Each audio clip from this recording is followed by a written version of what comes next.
The end of days has come. You and 3 buddies revamp different types of forklifts to run on alternative energy. You all wander the wastes and help people with seemingly impossible tasks. You are the forkmen of the apocalypse. Legend tells of 4 men on steeds of steel, with hearts of iron. On forklifts they rode, faster than lightning, roaming from town to town, saving folks from certain demise. No one knew how they did what they did, but you could bet the bank on one thing. Wherever you found folks in imminent danger, they would come.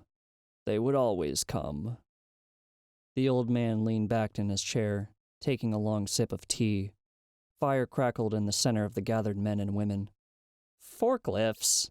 asked one of the younger men. "You're screwing with us. How dumb do you think we are?" The storyteller laughed, a deep and resonant sound.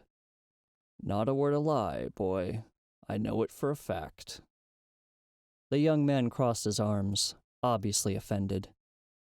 "How do you know it's true? You seen these magic forklifts?" The old man winked, a wry smile stretching across his face. "More than that, boy. These men saved my life once upon a time. After I tell you my story, I can even prove it." The others whispered at this, having heard the story 1,000 times, but never hearing of any proof. The storyteller waited for them to calm, before continuing. "I was a boy of 20 years when the bombs fell from the sky, when the zombies arose from the ground, and when the aliens came down from the sky. But most importantly, I was 20 years old when they saved my life." "Bombs?" asked the young man, incredulous. "Like nuclear bombs? Those never went off. Aliens, sure, everyone knows that. Zombies, well, you can see 'em in the street. Nukes, though? No dice, old man." He chuckled again, wiping away a tear. "Boy, you don't know how wrong you are. The nukes created the zombies and called the aliens. They detected the EMPs from space. That's what brought them here to begin with.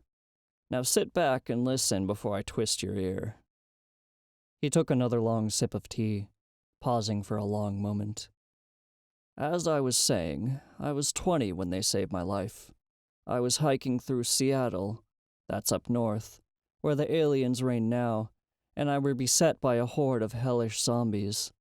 They followed my footsteps unerringly, never once losing the scent of my young flesh. I battled them in a fighting retreat. Every day I killed 12, 2 dozen, and every day they got 100 more. I swear, towards the end there were 10,000 of the bastards, shuffling on, never resting. I hid in a building, huddling up with the group of survivors. Damned luck struck me then. As the building shuddered, metal groaned, large chunks of concrete tumbled from the ceiling. It sounded like the death throes of some giant, a dying god trying their best to take as many with them as possible before its life were snuffed out. The group of survivors, ragged and worn, huddled in a corner of the room. With every groan and quake, they winced as a group, shying away from their now inevitable deaths.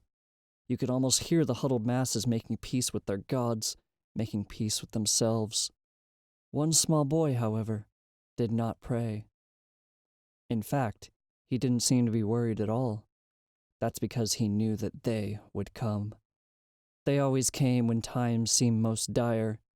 Me, I just asked God one simple thing: leave my pretty face unmarred. Just then, a miracle occurred. With a sound like an avalanche, the debris blocking the door slowly shifted, then gradually rose, looking much like a levitating act in a magic show. The group were stunned by the sight, struck dumb by what they thought of as nothing short of divine intervention. That is, until they saw 2 gleaming forks lifting a massive slab of concrete. No sooner than the debris were cleared, 2 forklifts sped into the room. Each carried one side of a heavy canvas secured to the right and left fork respectively. They hurtled through the room, directly towards the huddled group. Dumbstruck awe turned to absolute terror as they saw their lives being suddenly cut short. The boys simply cheered, having absolute faith in those that had come to save them. His faith proved well placed. Just as the forklifts were about to collide with the group, they executed a power slide, instead ending up directly on either side of the survivors. Just then, a massive slab of concrete fell from the ceiling.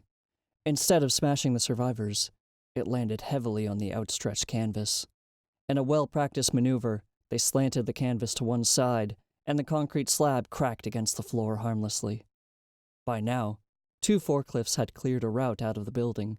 The other 2 used the canvas like martial artists, weaving through the falling building with grace and fluidity. Not one survivor lost their life under the care of the forkmen. As they cleared the building, the 2 with the canvas sheet unfastened it. They honked their horns as they left, speeding off into the distance, off to save another who called for them. They all stayed silent for a long moment, realizing the story was at its end. "And? The proof?" asked the young man. The man smiled and stood, beckoning them to follow. He led them to a canvas-covered lump tucked away under an overpass. He pulled the canvas down, revealing a steel-gleaming forklift, shiny and new as the day it were built. "But how? You weren't one of them, right?" asked the young man. The old man smiled. "Not then, but later. That happened when we faced the gods in Ragnarok. Then again, that's a story for another time." This story was written by Sir Lemon Cakes. Read by a bag of Vicodin. Thank you for listening.